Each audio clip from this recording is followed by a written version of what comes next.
O objetivo da gente estar aqui hoje, a gente estava levantando esse tema da sexualidade com as crianças e na nossa história.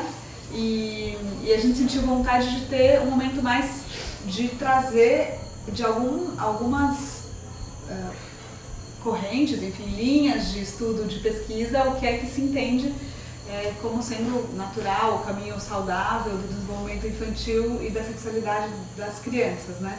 Para a gente poder justamente apoiar eles da melhor maneira possível. E aí no começo, logo a Carla e a Rê se conversaram no meio do fórum e falaram, a gente podia fazer isso, né? Um momento, no meio não. Beleza. Eu acho bom começar porque eu trouxe uma coisa bem simples assim, né? Pra gente ter um chão, que é um pouquinho olhar sobre o desenvolvimento da sexualidade infantil, que no nosso olhar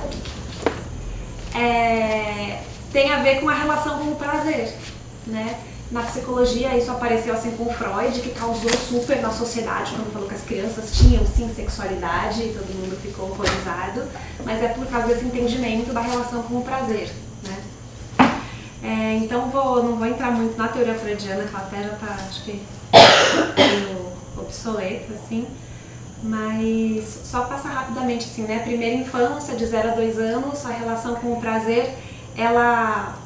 Você entende que a criança quando nasce ela pode sentir prazer em qualquer parte do seu corpo e está muito ligado à qualidade de vínculo afetivo que ela vai ter com os cuidadores, porque é a partir das sensações corporais, então do gosto, do cheiro, do toque, do olhar, de ouvir, que a criança vai experimentando prazer. E é isso que nessa relação com os sentidos dela que vai formar depois, né, mais pra frente a relação dela, né, com a sexualidade em si, assim como a gente entende. Depois ele fala de umas outras fases que eu não vou falar especificamente, né, que ele fala de oral, que é quando o prazer, né, vai pra boca, que é através da sucção, que a criança tem o gozo dela, né, que ela mama e recebe o prazer e depois fica extasiada, né, com as bochechas vermelhas e, né, como depois de um orgasmo, assim, que ela tem esse prazer e conhecer o mundo pela boca, passa pela fase... Então, aí depois chega essa fase, né, que tem, ele chama de anal, mas tem algumas coisas acontecendo aí, né, mais ou menos de 2 a 6 anos, né. Uma coisa que acontece é formação da identidade de gênero, que é quando ela começa a entender que o mundo está dividido, né, tem classificações e que ela faz parte, né, de uma dessas classificações. Também começa a entender, assimilar o papel sexual, que é o papel social que cada gênero tem. E aí, né, além dela se identificar com um dos gêneros, ela começa a performar também, né, de acordo com o que ela vai entendendo que cada gênero coloca, né, socialmente. Tem essa parte que é que o Freud dá mais ênfase, né, que é o controle do esfíncter, porque muscularmente, né, é a mesma região, né, que ela começa por essa tensão, que ela vai começar a controlar xixi, cocô, né, ela está em esse aprendizado, é a mesma região muscular que depois é associado à sexualidade, então já está começando a ativar aí esse lugar, tensão de segurar, o alívio, o relaxamento, né, como ela consegue manipular também, né, o entorno, a reação da mãe por causa disso.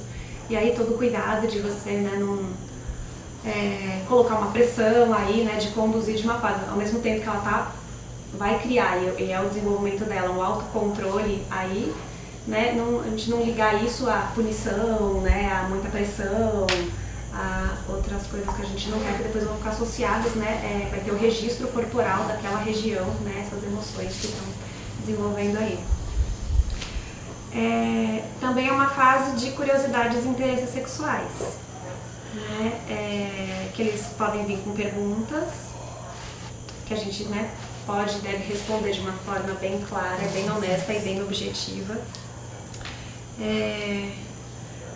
Explicar sobre sexo para uma criança não devia ser diferente de explicar sobre como uma árvore nasce, ou, né, o jeito que a gente fala, o que elas estão absorvendo, a emoção, o afeto que a gente está movendo ali. Então, quanto com mais simplicidade, né, a gente está conversando com uma criança, de acordo com a idade dela, a gente for colocando os fatos, para ela tudo natural e simples. É uma fase que a gente começa a falar disso, então a oportunidade de dar os nomes corretos às partes do corpo, né, quando a gente for começar a falar. Eu vi uma pesquisa, né, agora vendo sobre esse tema, de um grupo de psicólogos que começou a investigar em vários lugares do Brasil, fizeram 4.000 pessoas levantar todos os nomes que se dá a pênis, a vagina, a vulva e a masturbação e a relação sexual, e fez todo um apanhado de todos os nomes que dão para isso e analisaram quais são as características, né? Qual qualidade que tem esses apelidos, né? E às vezes a gente, sem querer, né, por não dar o nome correto, a gente acaba passando uma ideia que a gente às vezes nem se dá conta, né? Às vezes até, assim, no mínimo, ideia de que é uma coisa, né, que não se fala, assim, né? Que é profano, né? Não dá o nome da coisa, é uma coisa que a gente tem esse cuidado de falar. É uma coisa escondida. Também começa a aparecer aí, né, pode aparecer masturbação, que não tem a mesma conotação de que tem para um adulto, não é com as mesmas imagens, não é para um adolescente ou um adulto.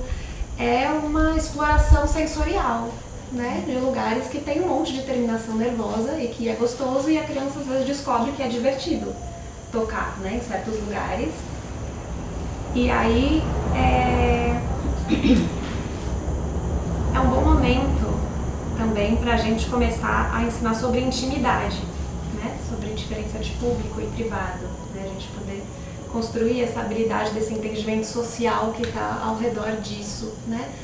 Não reprimindo, não que é uma coisa que não se faz, não que não pode, mas começar a dar um pouco dessa noção, né? Aonde que é adequado, né? Fazer isso ou não. Cuidar de criar um ambiente que onde possa ser adequado, onde está tudo bem, né? Explorar isso. Elas também podem, né, explorar tocar os outros. E não tem problema nenhum. E especialmente se as crianças estão na mesma idade, né? Quando não tem uma diferença de poder aí. Esse que é o fundamental, né? Estarem no mesmo nível de interesse. Eu vou voltar aí depois, eu acho, mais pra frente.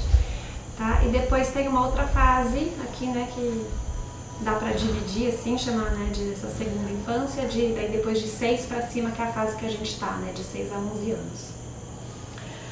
Freud colocou como um período de latência, assim, um período que a criança começa a entender as regras sociais, e aí então ela para um pouco essa exploração livre e começa a explorar a libido dela de formas socialmente aceitáveis.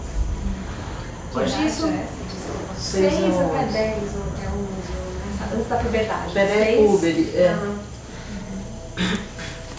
Só que assim, na prática, o que a gente vê é que, na verdade, eles podem continuar explorando essa energia sexual mesmo, manipulando, só que como eles já estão entendendo regras sociais, eles vão fazer isso mais escondidos, né? E se eles estão no entorno que eles entendem que isso não é visto com bons olhos ou que causa alguma reação, eles vão começar, né, fazer isso de formas que os outros não vejam que eles estão fazendo, mas eles, né, continuam fazendo.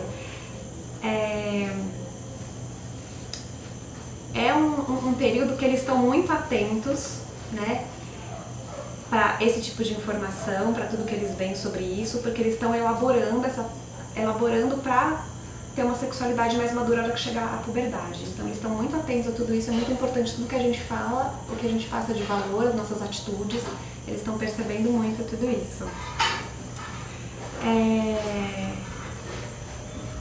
Isso que eles fazem às vezes quando eles vão escondido e tal, ou essa forma de explorar de uma forma socialmente aceita, é o que chamam de jogos sexuais, né? Que às vezes não é o jogo né? Não é uma sexualidade em si, assim, né? Mexendo como... mas é tipo fazer cócegas uns nos outros. Ali a gente vê bastante disputar uma almofada e aí um sai rolando em cima do outro. E a gente vê que não tem tão marcada essa coisa do gênero, né? Às vezes é só uma estimulação que eles gostam, que eles, né, querem fazer, e aí um jeito é fazer cosquinha, se agarrar, né? No seu leito de criança na piscina, né? Brincar de pega-pega, né? São estimulações sensoriais que dão um prazer, que despertam alguma coisa mais de uma forma lúdica, assim, né? No meio da brincadeira. É um momento bom também de passar informação e valor, né? Como eu estava falando. E informação é assim... O que quer dizer de fato assim, confiança, respeito, amor, honestidade, intimidade, consentimento, né? O que isso realmente quer dizer? Porque tudo isso faz parte de educação sexual, mas isso tem que ter um significado concreto para eles, né? Não pode ser uma coisa abstrata. E aí a gente tem que estar atento para ativamente trazer esses conceitos, né? E a melhor forma é trazer no momento que isso está acontecendo, um exemplo concreto e a gente está sentindo isso, porque não adianta alguém falar só de, respeito, no momento que a criança está sendo desrespeitosa, aí você vai dar um sermão sobre respeito, né? Cria confusão, ela está experimentando o que é o desrespeito. Não é o melhor momento para ela entender o que de fato é respeito. Né? Falar de honestidade no momento que você pega a criança mentindo, e aí você vai falar sobre honestidade. Né? São dois momentos que tem que ser faladas coisas, mas estou dando a importância para conceituar, né, essas palavras que são importantes quando, né, da educação sexual, e lá na frente a gente vai voltar a falar delas, mas que tenham uma raiz, né, num lugar forte, assim, que elas entendam do que a gente está falando.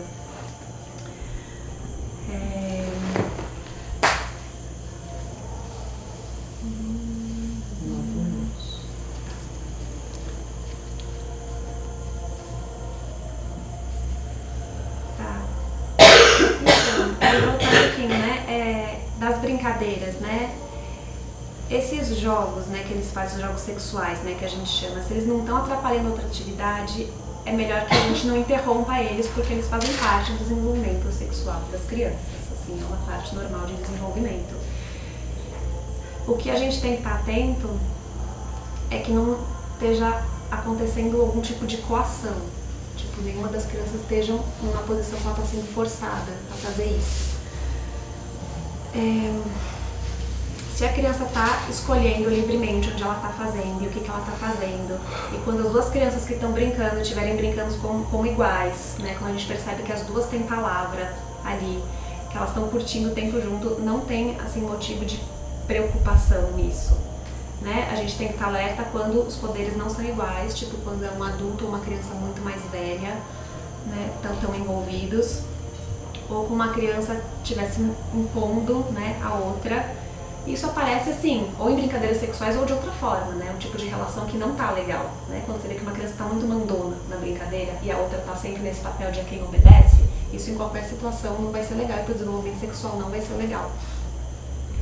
Do mesmo jeito, né, geralmente uma criança que ela tá fazendo, né, sendo mandona na exploração do corpo de outra pessoa, sim, provavelmente o que a gente imagina é que ela já foi dominada ou subjugada por outra pessoa, né? Já passou por essa posição de alguém mexer nela de uma forma desrespeitosa, né? E daí pra frente, assim, é conhecer as pessoas das casas, né, de onde seu filho tá indo brincar, ou simplesmente estar presente quando ele tá indo brincar. Notar, né, se ele tá com ansiedade depois que ele brinca com alguém, se ele volta, como que ele volta de uma brincadeira, se vocês conseguem estabelecer um bom diálogo, dá pra perguntar e confiar que eles vão contar, né, quando tem uma boa relação, eles, em geral, dão um jeito de contar, né, pra gente o que algo aconteceu, que eles ficaram confusos ou se eles não gostaram. Apesar disso, assim, mesmo entre idades diferentes, né, se não for exatamente pareado, algumas crianças têm curiosidade sobre corpos e sobre as diferenças de gêneros, por exemplo. E eles podem explorar isso de uma forma, né, inocente e inofensiva. Né? Isso também acontece, não é tipo, toda tem diferença de idade, já é errado de todo jeito. É difícil, assim, né, de colocar. É só a gente estando atento, percebendo, né, em que lugar que isso está. Em termos de prevenção, vou muito, né, na linha de ter um bom diálogo com a criança e sempre valorizar ou não negar a sabedoria interna dela sobre ela mesma. Né? Então a gente já teve em outras conversas, já falou assim, sobre isso, mas aqui isso é importante para um monte de coisa e para autonomia e prevenção, né, sexual também. Por exemplo, quando a gente fala, você está muito cansado, né? Quando a criança quer ficar acordada, ou você está com fome, quando ela preferia ir brincar, ou fala, não, você não precisa ficar com medo, quando ela está com medo. Né, vai dar um beijo na vovó de tchau. Agora, quando ela assim, claramente não está afim de ir, você está sempre quebrando esse lugar de confiança dela interna, do que ela sabe, né, de dentro dela. E isso é muito importante nesse sentido de prevenção, para ela ter essa autonomia do que não, de confiar quando ela sentir que uma coisa não está certa, de levar isso como verdade, né, de ter isso presente.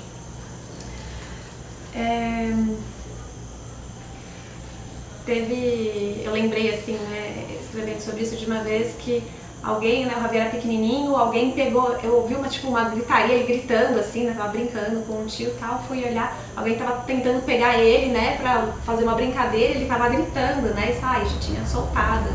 Eu, nossa, não recém tava pegando ele pra cima. Mas, tipo, eu achei ótimo que ele tava gritando e que ele tava achando que aquilo não era bom. Eu, tipo, né, pergunta antes de pegar, né, ele não tava querendo, então isso é uma integridade que eles têm, né, do corpo deles. Naturalmente, o que eu vejo nas crianças é que eles têm essa noção, e isso a gente tem que preservar e proteger, assim, né, validar sempre quando eles trazem uma percepção interna, né, desse tipo. E a gente, né, a gente tratar o corpo deles com respeito, né, não ficar, assim, dessas coisas que a gente fala, né, que invalidam, coisas que eles falam a respeito deles mesmos. Às vezes fazer cócega quando eles não estão afim, né, e não conseguem sair da situação, ou segurar, ou bater, né, respeitar, né, como você lava, como você abraça, como você beija, né, fazer isso de uma forma que não seja totalmente, né, invasiva e que ele não tenha a oportunidade de falar e de trocar com você. Ela está aprendendo a honrar e cuidar do seu corpo, e ela vai experimentar ela mesma como alguém digna de respeito quando você, né, se lembra de tratar ela dessa forma. Tá. Vou dar um pulo agora, porque eu fui juntando itens assim que eu achei que fazia parte da conversa. Então, uma coisa que eu queria passar é assim, erotização infantil, o que é isso? Né? Eu acho que é um tema que é importante pra gente, porque isso daqui é o que tá na mídia. Né? Eu peguei umas imagens da internet pra quando a gente fala de erotização infantil, né, a gente ter claro, assim, porque a gente tá aqui, tá em Serra Grande, tá mais ou menos numa bolha, mas assim, legal, assim, eu super acho ok se você, né, tenta manter o seu filho o máximo de tempo possível numa bolha, sem exposição a essas coisas. Mas o mundo tá aí fora, assim, uma hora essa bolha vai estourar, e é importante a gente estar ligado do que tá acontecendo, né? Então a gente tem, tipo, propagandas, assim, de revistas com crianças super adultizadas e super erotizadas, assim, isso é parte da mídia, mais ou menos, né, comum, de vez em quando passa uma coisa assim. Isso aqui é tipo da revista Vogue infantil, foi retirada das bancas porque estavam com, né, teve muita repercussão negativa, assim, de crianças em poses super sexys, né. Uau! Que viagem. Isso assim, depois da sociedade reclamar, eles tiraram, mas eles fizeram isso. Muita viagem. Tá? Propaganda. Chega da Então, nossa, existe... né? Não, super. Não. Então, existe, assim, uma erotização do... Isso daqui, vocês se lembram, né? Tipo a Britney Spears vestida de adolescente. Super sexy. No nosso tempo tinha... Uma coisa mais né? recente, uma coisa Aqui mais no Brasil. recente. Anitta. Não, tem MCs mirins, funkeiros mirins. Meu Deus. Crianças Óculos que nem cantam cabem no rosto. funk com letras totalmente pesadas, assim, totalmente sexuais, crianças muito pequenas. Teve um processo, né, que eles, meninos e meninas, na verdade as letras dos meninos eram mais pesadas ainda, eu acho que por conta de um machismo estrutural, assim, então eram mais explícitas ainda, as letras deles. Com uma arma. Eu não vou... Caraca, velho, viagem. Mas assim, Chega, né? Tá aí. Já tá Não, chega. traumatizado. Não, mas assim, quando você procura sobre isso, ou quando você entra em contato com, né, crianças dançando na praça, ou coisas que estão aí, tem no outdoor na rua, tem no... A gente precisa estar, né, atento pra isso. No nosso tempo tinha um descendo na boquinha da garrafa, né, gente? Tinha Não descendo na vamos boquinha da esquecer. garrafa. A Xuxa. A Xuxa, nossa, pô, a Xuxa foi um dos primeiros impulsos sexuais da Xuxa. Com certeza, assistindo TV. Isso aqui é uma campanha, né, de acho que da assistência social, né, que lançou uma campanha que ficou bem famosa, tal, para um pouco jogar luz nisso daí. É controverso, né, porque tem pessoas que falam, mas você vai proibir as crianças de cantar funk, né, entrou um processo, né, contra elas para impedir, mas você vai calar elas, mas e daí? Você acha que elas não estão nessa realidade, né? E eu acho que perpassa um pouco a conversa que a gente pode ter aqui, né, do que nossas crianças já têm acesso, né, nossas crianças enquanto grupo, enquanto a mídia, enquanto o que está colocado ali, o quanto que a gente consegue se proteger disso e o quanto que a gente vai ter que lidar, vai ter que olhar e lidar, porque isso já é assim, é dado e presente. Aliás, eu ouvi uma música de um MC mirim desse aí, como você falou, cara. Não, é sexo explícito, assim, Nossa, é os velho. proibidões cantados por crianças. É muito pior do que eu imaginava nos meus piores pesadelos. E assim, criança na internet, né, criança que tá já tendo acesso aí, assim, é muito fácil, né, isso tem desde a praça até, né, tem pop-ups. E assim, e geralmente isso é feito assim, dessa forma, né, erotização, tal, imagens, é pro mercado, né, pra vender, é pra incentivar consumo.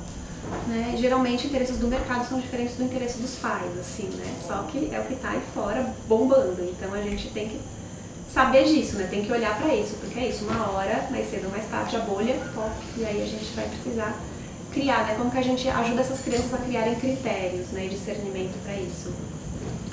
Antes de acabar, queria... Não, para aqui. Questão de pornografia, só passar por isso também, porque a gente já tem crianças mais velhas. A gente já tem crianças mais velhas com acesso à internet. Tipo, hoje o acesso à pornografia é muito, muito, muito mais fácil do que assim, quando a gente era adolescente, né? A gente pegou o comecinho da internet.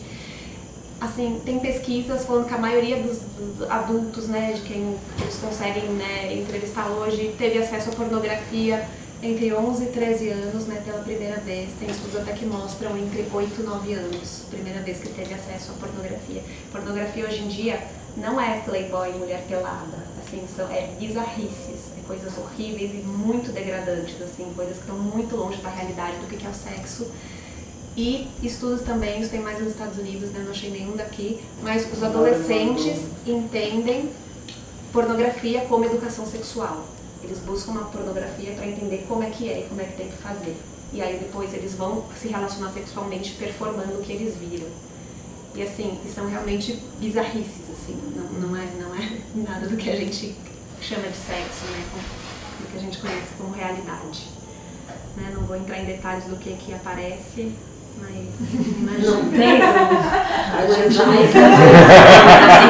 Nossas crianças têm acesso à internet. Quem é, sei lá, coaching de parentalidade para falar sobre sexo, tá? Se a criança tem a senha de um celular, já é hora de falar com ela sobre isso. Né? E aí a gente pode depois avançar, posso mandar texto para vocês, que agora não vai dar tempo, de como abordar, como é que a gente conversa sobre isso, como a gente protege, né? Por mais filtros que a gente coloque, assim, isso, assim, culturalmente, o nosso momento é massivamente isso que está sendo empurrado para elas. Eu já estou numa pesquisa, até já falei com a Cris de pornografias mais legais, né? Tem a Erika Lust, né? Tem coisas porque os meninos, eles usam pornografia, né? E a gente tem que... Tem aquelas, fornecer, né? Mulheres pornografia com arte. Isso, é Erika Lust. Eu não sei se tem outras, mas eu pornografia acho de que qualidade, né? Para eles gosto. conseguirem ter estímulos bacanas e não coisas horrorosas, horríveis, Laura que me violentam a mulher. Basicamente é violência contra a mulher. Eu li o relato de uma mãe que se ligou que, né, que o filho estava vendo, que ele veio com uma pergunta: mãe, por que as mulheres gostam de ser sufocadas? Assim, é tipo, mulheres violentadas pela pornografia de hoje em dia pra baixo. Assim. Pô, Já fui ainda bem que a além, mas é intuição porque dele, assim, né? a gente tem crianças grandes, a gente tem internet e a coisa vai passando. Então é isso, por mais que a gente feche a nossa bolha, a gente vai ter que olhar pra isso, a gente vai ter que pensar sobre isso, a gente vai ter que falar sobre isso, porque a gente vai ter que ajudar essas crianças, elas não sabem. A gente deixa só a mercê, assim, nem seja propaganda de mercado, não é pornografia em si. Mas se a gente deixa a mercê do mercado, daqui a pouco as meninas vão estar, assim, sem dúvidas, preocupadas com aparências e os meninos preocupados com status, com símbolos de status, e vai ser isso. Então a gente tem que ajudar eles a criar um senso crítico, né? A respeito do que é real, o que é exagero, o que não, o que é Photoshop aí, né? O que a gente não acha legal, o que pra gente naquilo não tá legal. Então terem acesso às nossas referências de valores também. já é difícil, né? Esses bonés que os meus meninos gostam de usar, que eles veem na praça. Não sabe nem o que é negócio de MC, mas é. O boné né? tá ótimo.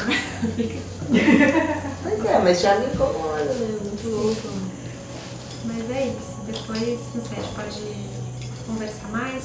Última, posso ultrapassar um pouquinho? Última Já ultrapassou. Já ultrapassei mais um pouquinho. Pensando assim, né, em como conversar com os filhos. Só 2 pontos, então. Eu fiz aqui uma lista maior, mas 2 pontos que eu acho muito importantes, né?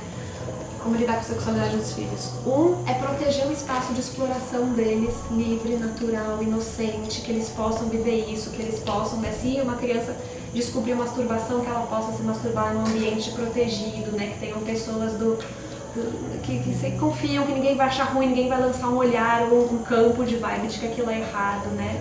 Proteger os lugares onde eles podem explorar, né? E transmitir para eles que é ótimo, que é bom e é isso aí, né? Eles não chegam num orgasmo, né? A exploração deles vai brincar por um tempo e depois vai perder o interesse e vão fazer outra coisa, assim, não é um perigo, né, que isso aconteça. E a outra coisa que tem que andar junto e que tem a ver com isso é a construção de habilidades sociais para lidar com o sexo, né? Porque eles não sabem, a princípio eles têm, né, movido por esse instinto do prazer, né, que eles só vão viver isso. Agora precisa uma nossa orientação nesse sentido, que é público, que é privado, onde falar, com quem falar. Por que não é legal sair desenhando pinto por aí? Por que, né, na frente de quem, né, do respeito com as outras pessoas, cada família lida diferente, né? A gente dá uma orientação quanto a isso, né? Trazer conteúdos para crianças menores, né? Todas essas coisas, assim, não colocando... Eu comparo um pouco assim, como lido com nudez. Não é errado ficar pelado. Em casa a gente fica pelado. Quando a gente está entre amigos e vai tomar um banho de rio, a gente pode ficar pelado. Socialmente, a gente tem alguns códigos e a gente não vai sair pelado na rua. Né? Tanto para não agredir as outras pessoas, que tem pessoas que vão achar aquilo horrível, quanto para você não receber a agressão das outras pessoas que não concordam com aquilo. Arrotar. Não é errado arrotar. Mas, quando a gente vai num restaurante, melhor que você na casa da vovó Márcia não, né? Na vovó Célia tudo bem, mas na casa da vovó Márcia não. A gente tem que ajudar, eles não sabem isso. A gente tem que ajudar eles nesse caminho. Uma história legal que eu vi da Naomi já, tem uma fase do filho dela com 6 anos que estava brincando com o pinto o dia inteiro, né? Mexendo com o pinto. E eles, né, na casa deles ou na comunidade com os amigos, era uma coisa que estava tudo bem, né?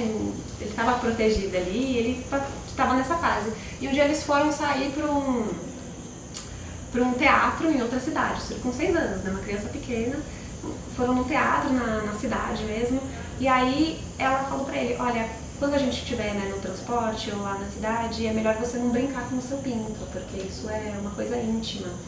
Então, lá tem outras pessoas, é público, melhor não fazer isso. Você faz, né, quando estiver só com a gente ou dentro.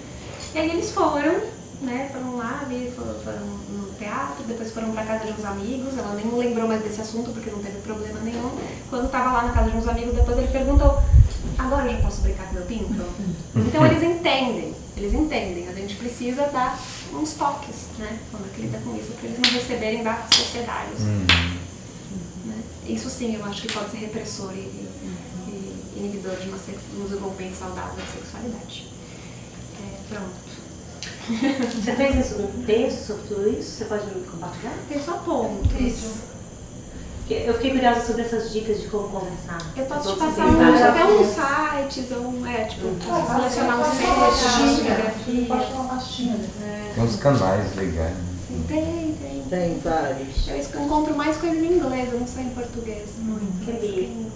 Mas fala em inglês também, talvez a gente pode ajudar a dizer isso, né? Valeu. Troca de lugar, você acha? Não precisa. Você quer um gosto? Vou buscar por isso. Eu já praticamente dormi. Nossa, uma hora dessa eu já tô dormindo. O número 71. A Paula Baquerina. É acordada, né? Tem que se Na hora adaptar. que o sol Senão não vai dar tempo não, porque a gente começou meia hora atrasada. Como tá? Ela não quer continuar? Não. Quem continua você, cara? Não. Ela quer ser última. E você não? Não. Vocês querem tirar já tem pouco? Você, Gonçalo? Então, Vai, vou eu. vai. Então, a sexualidade é um tema, né, que mexe com todos, obviamente. Eu venho a contar um pouquinho do que é a decodificação bioemocional e como esta ferramenta pode servir para acompanhar nossas crianças. Então, com relação ao tema da sexualidade, é um tema particular, né? Mas a decodificação vai tomar todos os temas por igual, aunque parezca louco, né? Tipo como sexualidade e, não sei, brincadeiras, como se fosse a mesma coisa. Por que digo isso? Porque tudo o que representa um conflito para uma pessoa pode ser abordado com a decodificação bioemocional. Para uma pessoa pode ser um conflito da sexualidade de seu filho, para outra pessoa não. Tá? Não todas as pessoas vivem como um conflito da sexualidade de seu filho. Aparentemente estamos aqui porque lo vivimos como um conflito, senão não estaríamos conversando disso, e não está ni mal ni bien. Tá? O sea, desde mi olhar e desde o olhar desta ferramenta não há julgamento. No hay cosas boas y cosas ruins. Es una mirada bastante no dualista, que no quiere decir que avale una búsqueda, no, o sea, que quede claro que no es que estoy dándole valor o crédito a alguna cosa que sea ruim, ¿eh? Para nuestros hijos.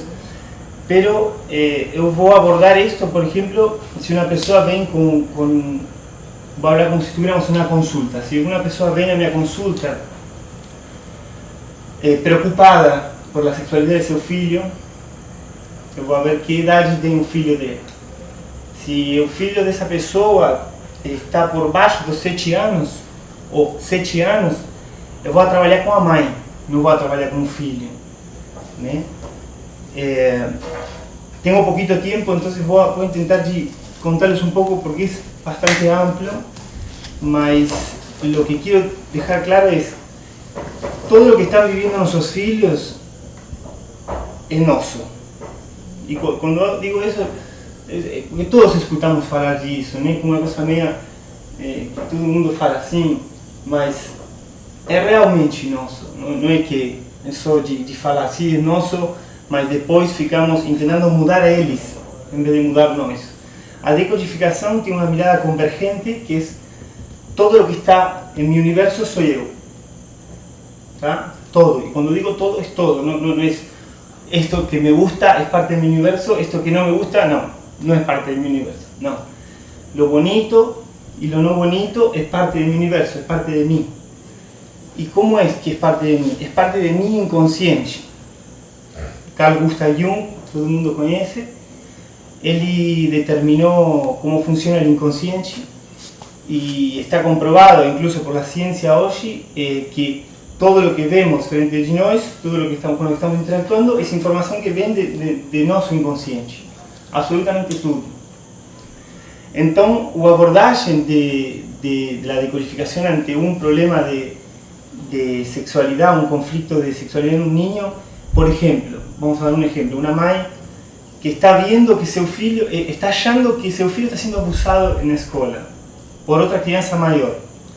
Lo que yo voy a hacer es, vamos a ver tu historia, vamos a ver qué historias de abuso hay en tu clan, en tu persona, primero, en tu vida contemporánea, y vamos a ir a ver también el transgeneracional, que es la vida de nuestros ancestrales, porque todo presente es un eco del pasado. Este momento está construido por pasado, por cosas que pasaron antes.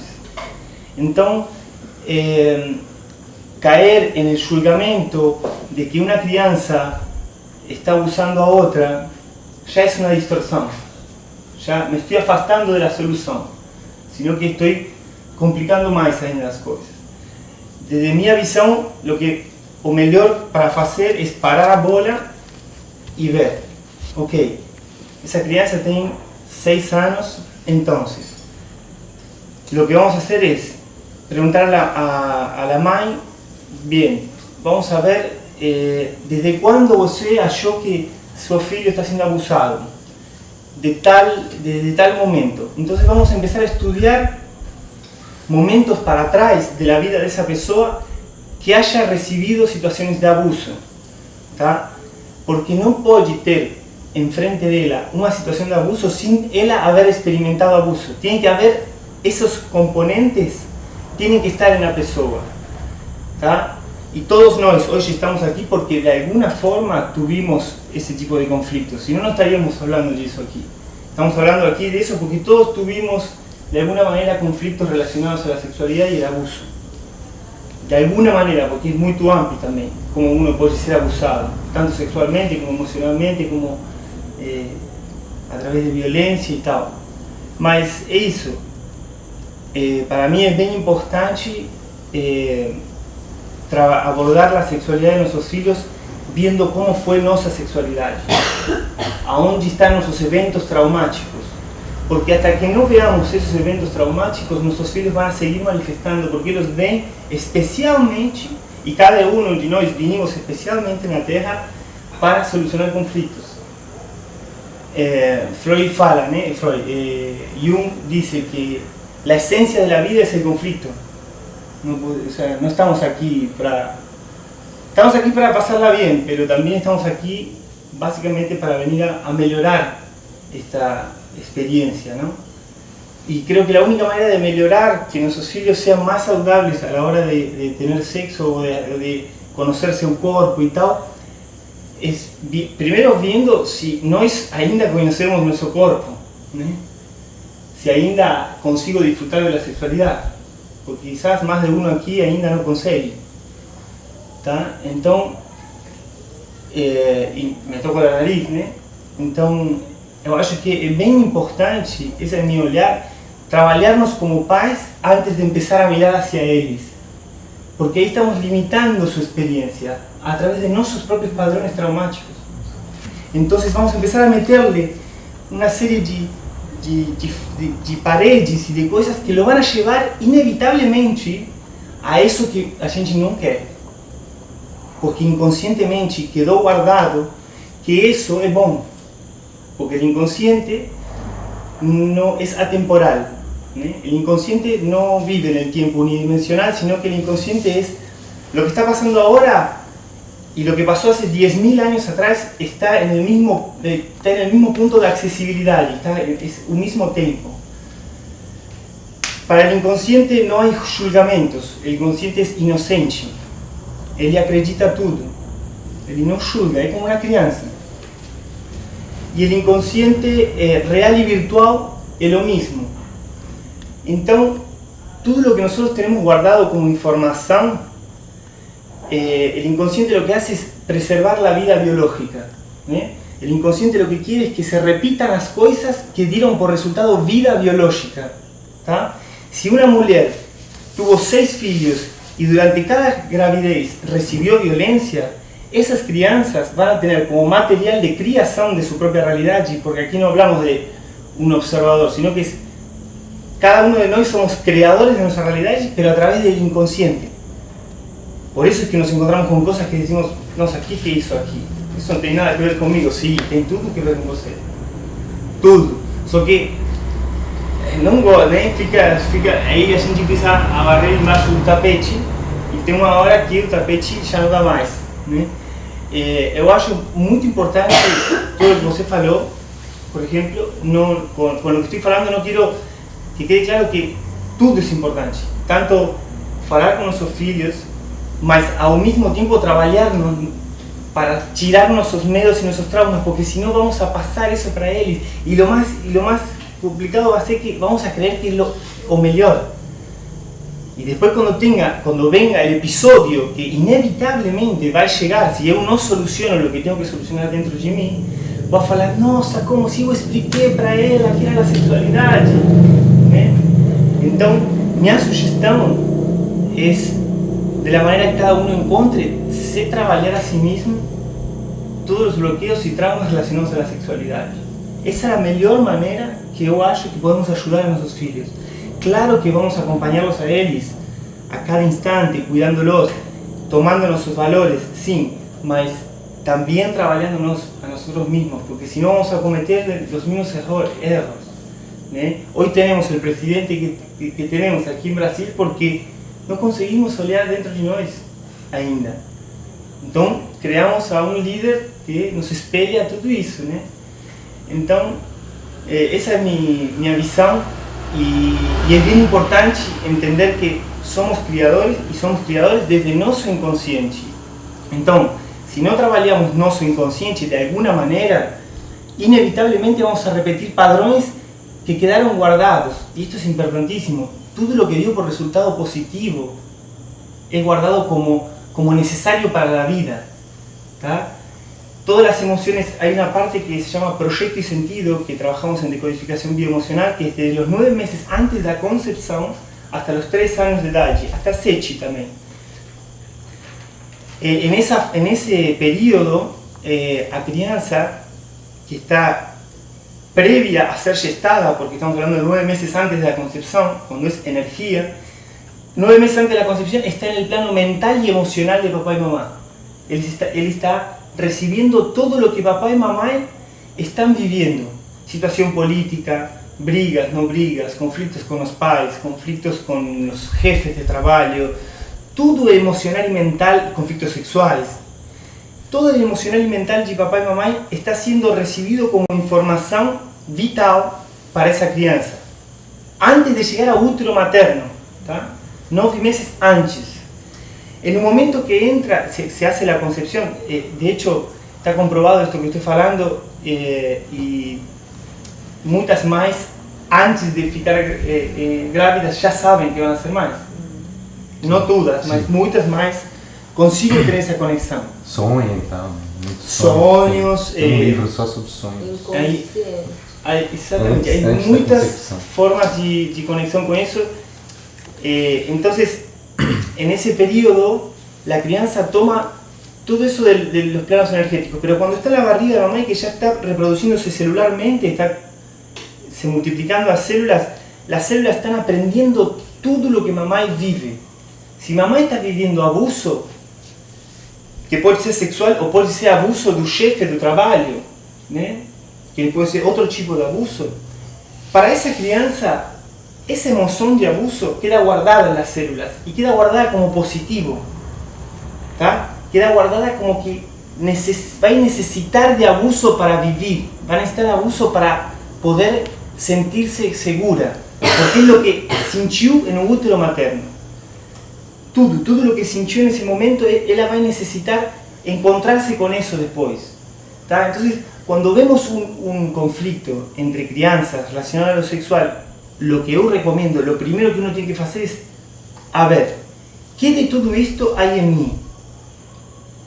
¿Qué de esta escena cuántica que estoy viendo y que me toca, ¿no? Porque el tema es cuando uno se siente tocado, porque quizás la misma escena que puede ver Renata, para Laura, tanto faz.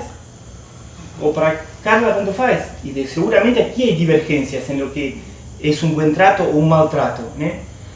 Claro, ¿cómo no va a haber? Porque la historia de Renata no es la historia de Carla. Lo que ella vivió no es lo que vivió Renata y no es lo que viví yo.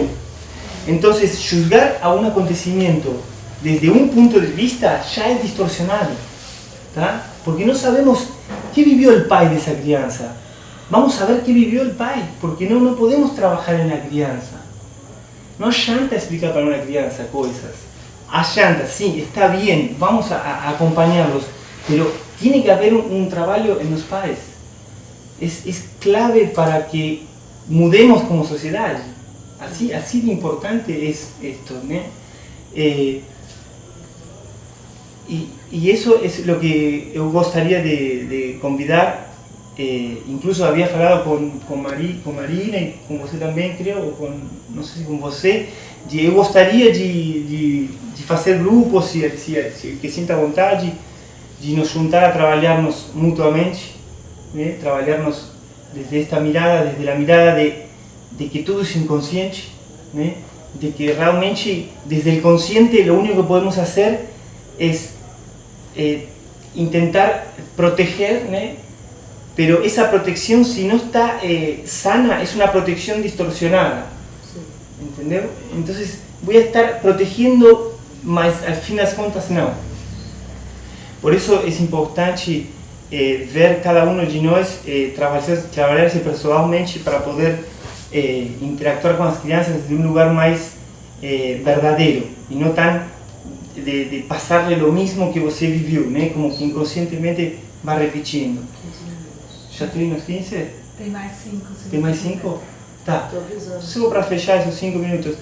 E é muito importante para eu chegar a um útero materno, antes de chegar ao útero materno, eu passei por diferentes planos de existência que coexistem todo o tempo neste momento, né? Pero también es muy importante ver las historias de nuestro árbol familiar. Es muy importante, ¿tá? Porque nuestra crianza puede estar representando a alguien da árvore. Ni siquiera puede ser cosas de nuestra vida contemporánea, puede estar manifestando cosas de nuestros avós, de nuestros bisavós, tá? Então, mi aporte para este tema y para todos los temas que existen, porque como comencé falando, tanto faz qual seja o conflito, tudo vem de um inconsciente e tudo tem a raiz lá. A única maneira de mudar alguma coisa deste plano unidimensional é através dos planos energéticos, que é o inconsciente. Essa é minha forma de ver. Então,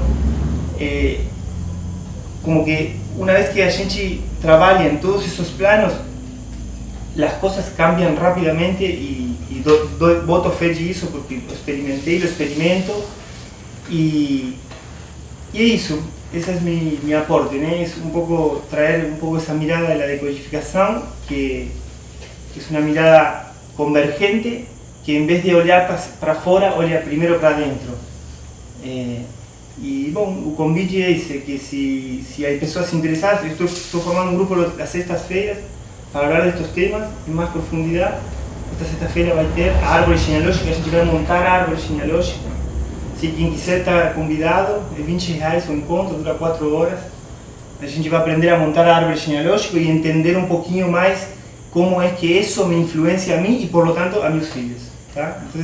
Então, essa conexão, já o fato de tomar consciência de por que meu filho se comporta dessa maneira, já faz é muito reparador e dá muito alívio, porque eu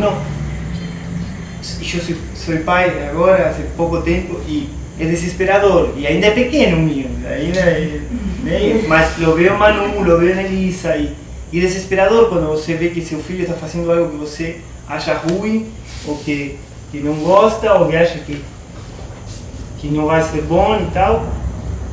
Mas é isso, eu já vi que não funciona tentar cambiar a eles, tentando colocar ideias e formas de pensar, né? Creo que é importante trabalhar com as duas coisas em paralelo, tipo, as coisas que são lógicas de cuidados, né?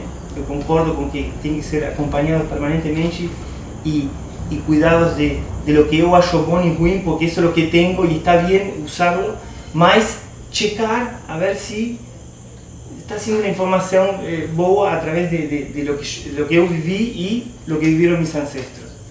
Assim que, muita gratidão pela invitação, para mim é uma honra poder falar de tudo isso aqui. Graças.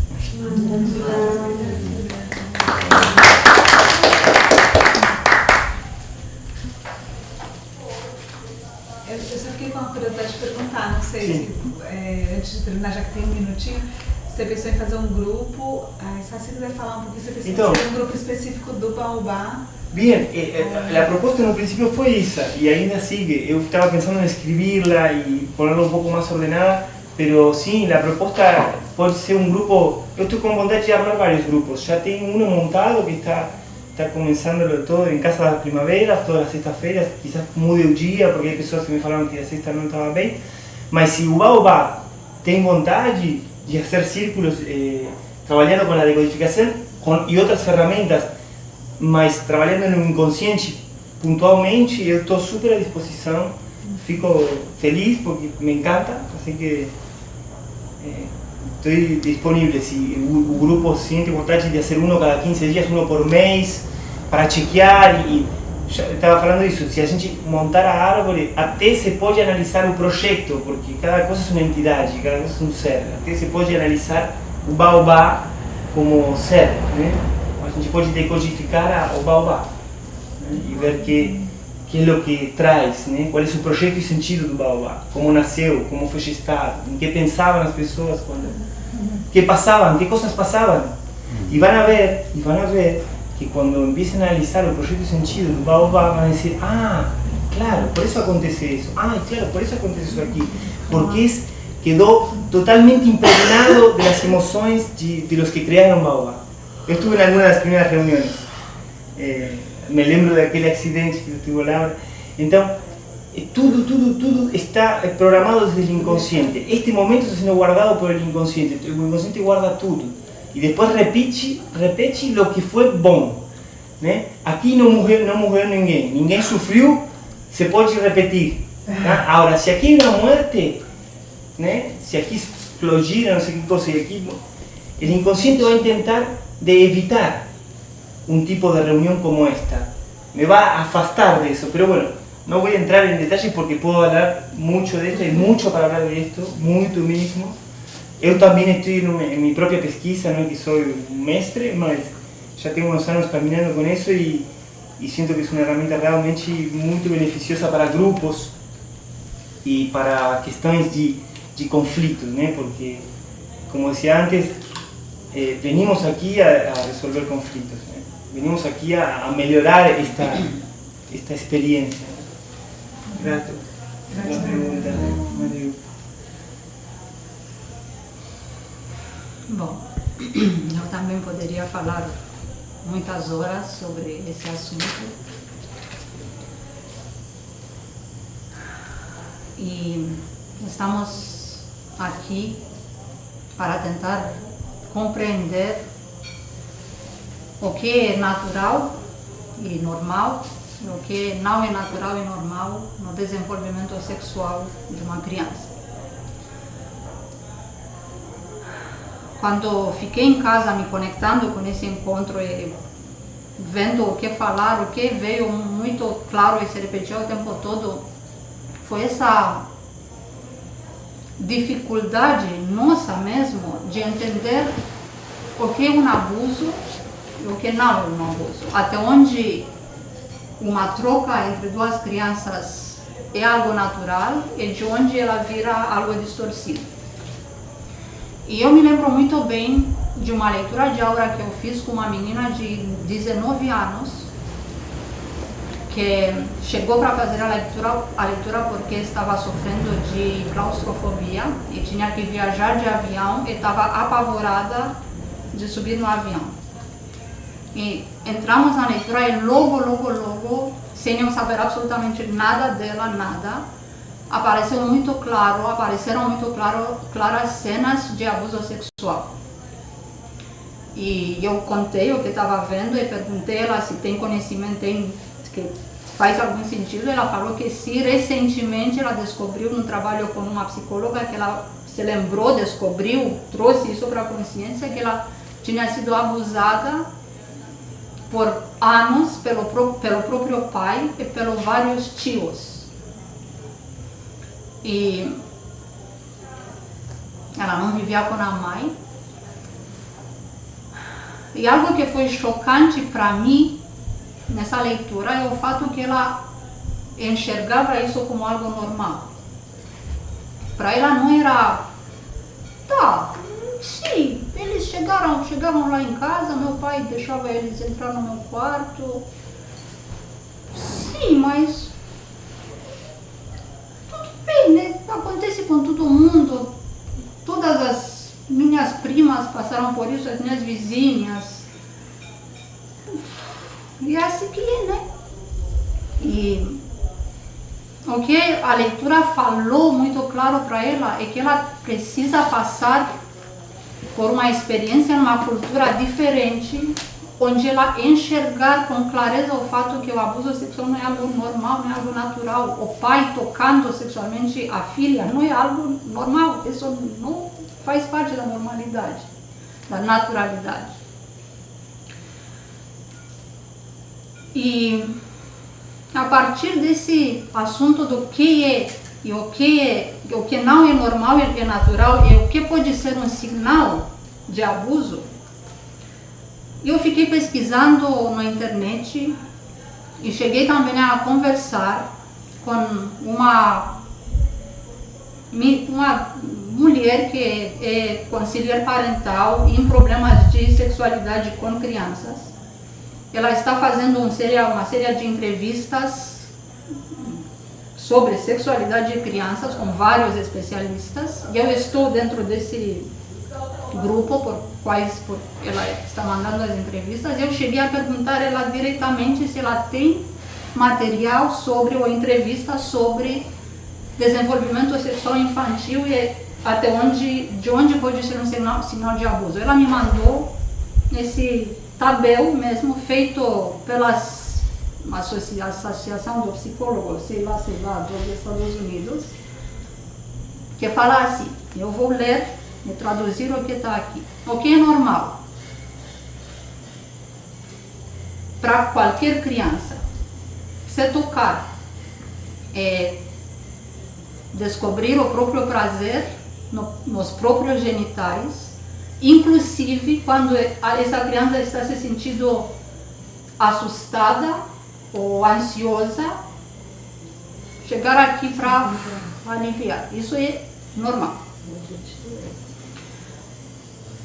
Descobrir as diferenças entre menino e menina. O que você tem, eu tenho isso, você que tem, deixa eu ver.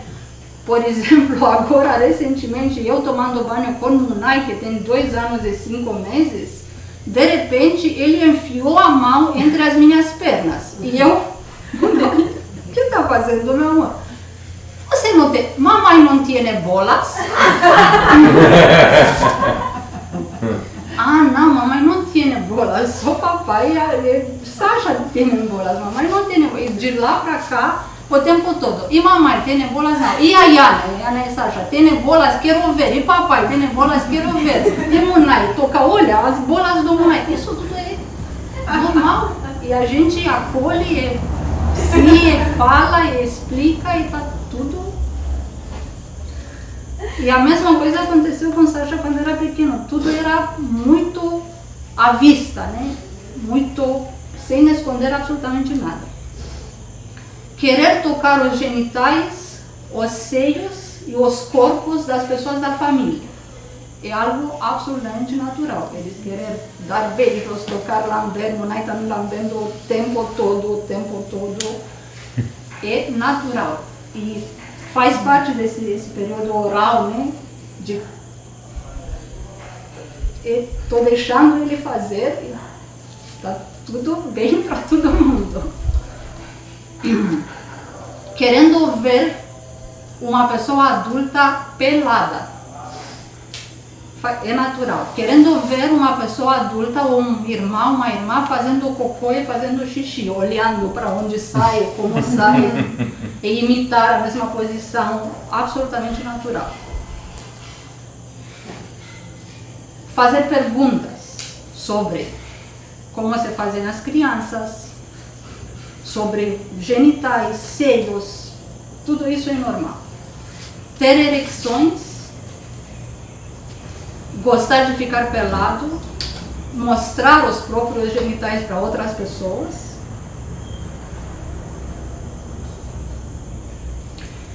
querendo parir bebês, usar palavras sujas para funções normais, tipo, falam cocô o tempo todo, com maior prazer. Interessados em ver, cheirar, olhar para os próprios, para o próprio cocô. Brincar de doutor e inspecionar os corpos de outras pessoas como um doutor. Colocar algo dentro dos próprios genitais ou dos genitais dos amigos para descobrir o que é isso e brincar de mamãe e papai em casa, repetir o que eles estão vendo em família. O que pode já levantar uns sinais, assim, umas perguntas. Isso tudo é de que idade? Eu perguntei de 0 para 14, né? Do 0 até começo da puberdade. Vai variar um pouco de acordo com o que a Rê falou, na verdade, Sim. né? A gente tiver, então ela fechou melhor isso. Continua se tocando e se masturbando em público, mesmo que foi atencionado de fazer isso em espaço privado. Então continua querendo fazer isso na frente de outras pessoas. Esses são sinais de alerta, né? Sim, De começar sim, a ter sim. atenção. Continuando perguntando sobre as mesmas questões, mesmo que elas já foram respondidas e explicitadas, voltando com as mesmas questões o tempo todo, as mesmas perguntas. To stare, como é to stare? Observar. Mas é tipo ficar... Sim, ficar obcecado para ver pessoas peladas, tipo procurando, querendo ver, procurando ativamente ver pessoas peladas. Ter ereções o tempo todo, ficar com o pinto duro o tempo todo. Querendo ficar pelado em público, mesmo depois que as pessoas disseram que não. Isso, claro, difere muito da idade. Uma criança de 2, 3 anos não tem nada a ver. Podia estar no meio da praça, se quer ficar pelada, mas já quando falamos de 4,5, 5 para cima, se quer mesmo se mostrar pelado em público, já é um sinal de algo está acontecendo aqui.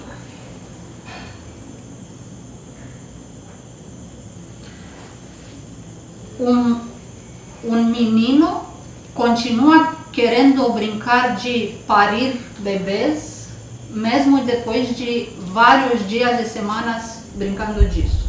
Então aqui é algo para olhar, para ficar atento. Bota o cocô nas paredes, nas portas, pinta a casa com cocô. E de novo, estamos de novo falando de idade. Aqui, talvez para uma criança de 2 anos meter a mão na cocô e fazer esfregar nas paredes é uma brincadeira. Para uma criança maior fazendo isso, de novo, continua botando coisas dentro dos próprios genitais ou dos outros, mesmo depois que receberam a explicação que isso não se faz, que pode ser perigoso, sei lá, que um adulto explicou até onde pode ir e onde tem que parar. Querendo tirar as roupas de outras crianças. E precisa procurar ajuda profissional quando uma criança continua se masturbando, em particular ou em público, rejeitando as outras brincadeiras naturais da infância. Então, em vez de brincar, vai para um lado e começa a se masturbar. Isso se repete. Brinca de menina, de mulher ou homem de uma forma agressiva, com raiva, então com uma energia pesada, com raiva direcionada à mulher ou ao homem. E fala que odeia a si mesmo, que odeia outras pessoas, que odeia as mulheres, que odeia os homens.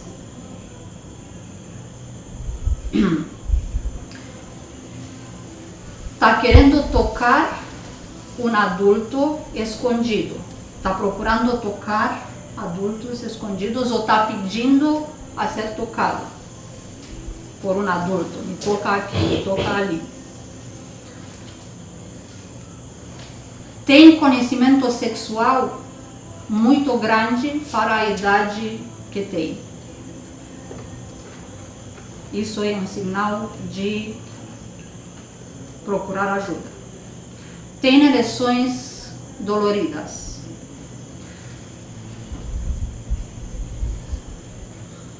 Se mostra pelado em público, como dizer, de propósito, vai lá na praça, tira a calça e se mostra. Exibicionismo. Está recusando em deixar as pessoas sozinhas no banheiro, força a entrada no banheiro, e de novo estamos falando de crianças de idade maior, porque para Munay não tem uma chance de ele não entrar atrás de mim no banheiro. E falamos de crianças maiores. Não entendi, se recusando ou deixando? Não deixa outra pessoa entrar no banheiro com você. Sim, não deixa sozinha. Tá querendo no banheiro, seu filho tá lá querendo entrar, e não fica querendo e insistindo em entrar com pessoas no banheiro junto.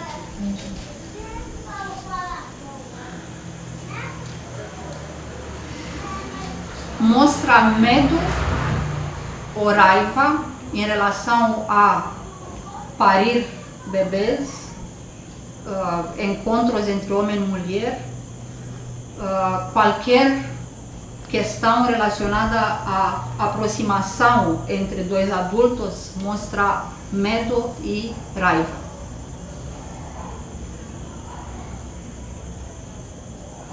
Está forçando uma outra criança de tocar, ser tocada, brincar de doutor, tirar as roupas, qualquer forma de forçar uma outra criança a brincar.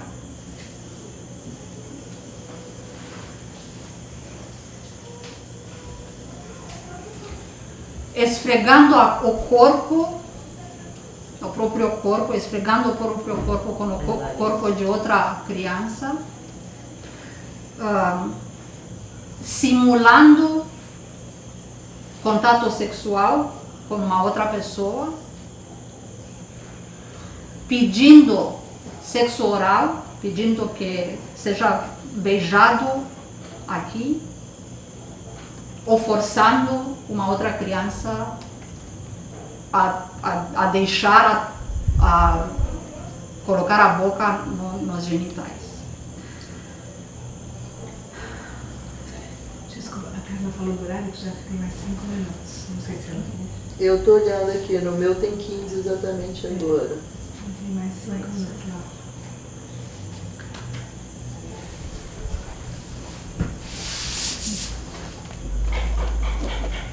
Agora,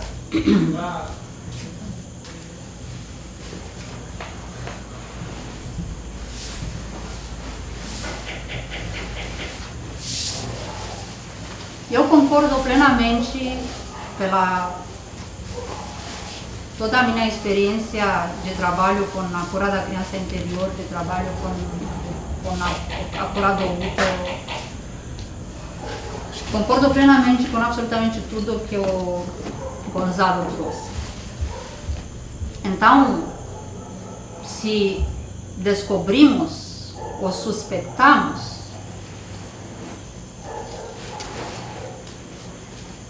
ou vemos um comportamento sexual que levanta um sinal de alarme aqui dentro, não é para desesperar, é para parar, ver e nos olhar e ver o que a gente pode curar e melhorar aqui no nosso campo, em nós e lá.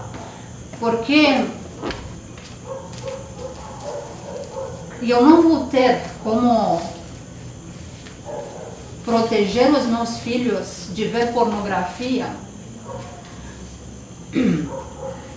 se na minha casa, se no meu relacionamento com os meus filhos e no meu relacionamento comigo mesma existe atração sexual para a pornografia. Eu não vou ter como impedir isso. Então eu tenho que olhar para o que eu estou fazendo, para o que está real dentro de mim, para o que está real dentro da minha casa, dentro do meu espaço.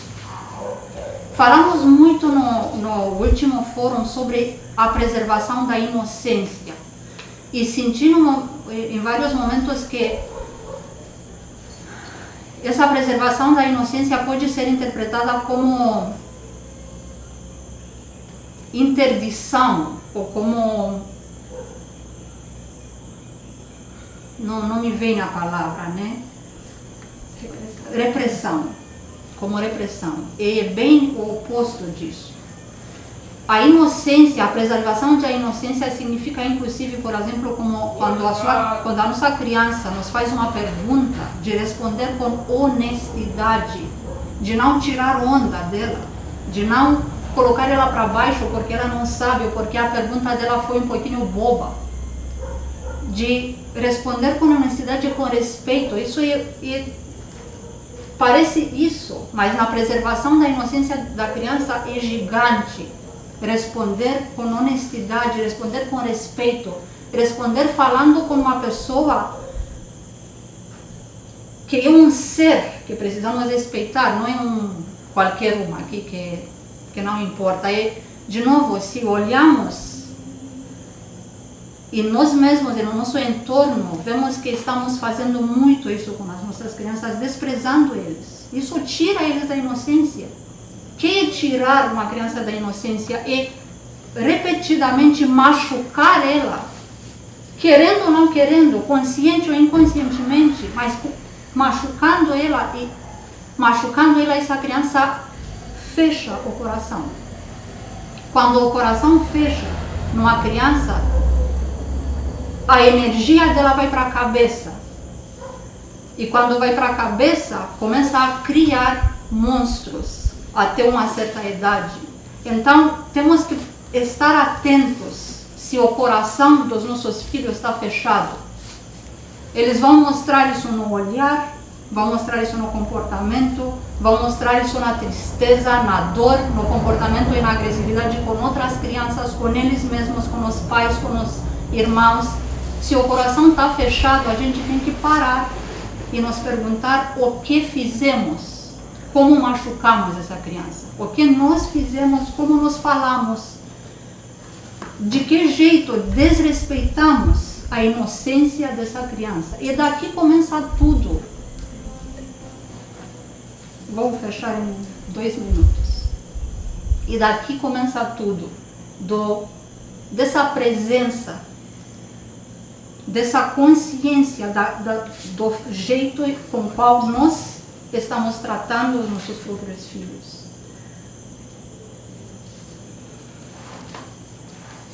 É isso. Poderia falar toda noite, mas vou parar aqui.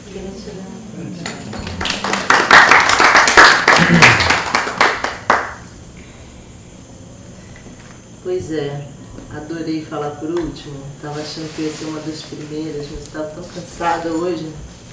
E nesse meu dia corrido eu acabei esquecendo. Eu queria sugerir umas leituras e umas possibilidades para, já que a gente está num grupo de educação em conjunto, né? Acho que pode ser interessante. Aí vai ser legal que vai dar para fazer um apanhado assim rapidinho, que todo mundo falou. Um privilégio. Então, o Reich, ele foi um aluno rebelde do Freud, né? O Freud, ele já tem muitas coisas ultrapassadas, mas na real ele foi um cara incrível, né? Na época que foi, o que ele trouxe, né? Ele foi um cara muito inovador, né? E a partir dele vieram várias pessoas. Na verdade, o Reich, ele diminui menos, assim, o Freud fala da fase oral, que é logo que o bebê nasce, bem no início da vida, até bem no início, tipo até 3 anos, e depois ele passa por uma fase anal, que é mais ou menos quando começa aquela masturbação louca, né, que eles passam um dia inteiro e tal, e descobrindo o próprio corpo, as questões sensoriais, e aí vai se transformando até eles saírem dos 7, mais ou menos, né, 6, 7, porque eu acho que os 7 tem a ver mais com os antroposóficos, né? E vai até o pré-púbere, depois o púbere, né? Então, que é mais ou menos isso aí, né? Uns 10, 12 anos. E é bem legal. A diferença também é que o Freud, ele ele delimita bem aquela idade dos 6, 7 anos ali, quando o filho faz o complexo de Édipo, né? Que ele rompe, que é quando ele vai descobrir a identidade de gênero dele, e aí ele rompe com o genitor do mesmo sexo em prol do amor pelo outro genitor, né? Se é um menino, ele vai, tipo, sonhar que ele mata o pai, ele vai falar, vou te matar! Ele pega umas espadas, ele rompe mesmo, ele quer acabar com o pai para ele poder namorar a mãe. E se for uma menina também te arrasa, né, pra, tipo, namorar o pai. Então isso é bem claro, assim, na teoria de Freud, que não é, que já o Reich, ele não fortalece muito essa ideia e ele deixa ela correr mais frouxa, assim, né, eu não sei, posso estar falando certinho. Então, e esse livro aqui, ele é um livro bem legal, ela é uma mulher que ela é discípula de Reich, né, e ela fala do desenvolvimento infantil. Ele é bem legal mesmo, eu tenho ele na minha biblioteca aqui da Casa Púrpura para mulheres grávidas, quem quer engravidar e tal, e chama Infância Sagrada, a Infância e a Idade Sagrada. Dessa mulher aqui, ela é uma mulher brasileira. Depois você manda a fotinha, Bruno? Uma foto da capa? Eu já tô escrevendo os nomes aqui, tá? Mano. Adeus. E do Reich tem um livro também do Reich? Então, além dele, enfim, mas eu mando a fotinha no grupo. Eu queria ter trazido, que eu esqueci, porque o meu dia começou muito cedo, que se chama Liberdade Sem Medo. O livro A Liberdade Sem Medo, quem já teve contato, veio com certeza, né? É do Neil. Já. O Neil, ele era um amigo do Reich. O Neil, ele é um educador. E ele fundou a primeira, não sei se foi a primeira, mas foi uma das primeiras escolas livres do mundo. É uma escola que funciona há mais de 30 anos no interior da Inglaterra. Ela funciona num esquema tipo de semi-internato, né, que as crianças vão passar a semana, porque é no interior. E é uma pura escola. Mas é bem interessante, assim, porque é uma escola livre, assim. Ninguém é obrigado a nada. As crianças vão e ficam lá, né? Elas moram lá durante a semana. Eles têm os projetos de manhã, mais intelectuais. Então, se você resolve que você quer fazer o módulo de inglês, você se compromete, se inscreve, você tem que ir a todas as aulas. Mas você pode não fazer nada, nunca na sua vida. Você pode ficar frequentando a escola 10 anos e nunca participar de módulo nenhum. Só ficar andando pelo pátio, cozinhando, fazendo as tarefas atribuídas ao funcionamento da escola. E à tarde tem as oficinas, né? E tem várias oficinas de marcenaria, de torneiro, né? O próprio Neil, ele usa muito metal e ele faz muito, então tem muitas oficinas à tarde. E é um livro, eu acho, bem interessante, porque lá eles também vão abordar nesse livro, de forma menos incisiva, a questão da sexualidade, mas eles vão abordar e é um relato da experiência de tantos anos dessa escola, que vai mostrando, então, como eles vão lidando com os conflitos. Ou com um menino que nunca estuda nada, ou com uma que tem muitos sonhos eróticos, ou o que essas crianças também trazem, porque eles abarcam todas essas crianças em alojamentos conjuntos, e essas crianças vêm de famílias que é isso, tem cada um a sua história, que foi o que o Gonzalo trouxe, né? Que tudo que a gente vive. E uma das coisas que o Reich fala é que a nossa sociedade é uma sociedade muito doente, né? Assim, sexualmente doente. E por conta dessa repressão sexual e que gera toda essa perversidade que a gente vive. Dos abusos, das violências e também, assim, das maldades.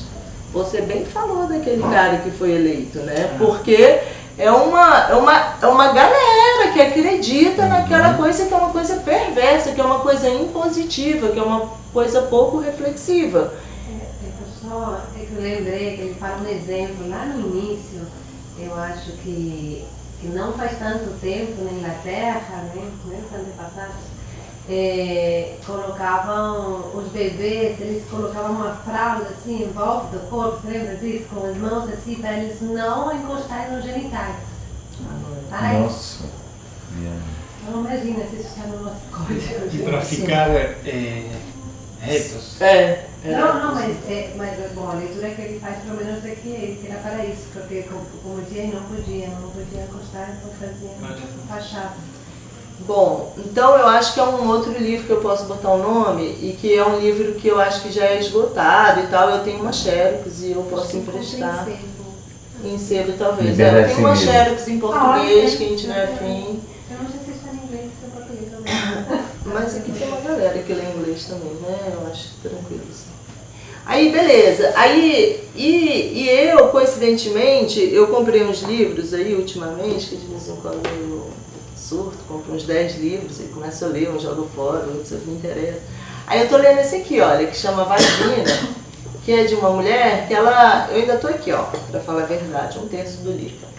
Ela vem falando, assim, muitas coisas, assim, da potência da criatividade feminina, né, e da importância que isso tem a ver com a nossa relação com a nossa vagina, né, com o nosso prazer sexual.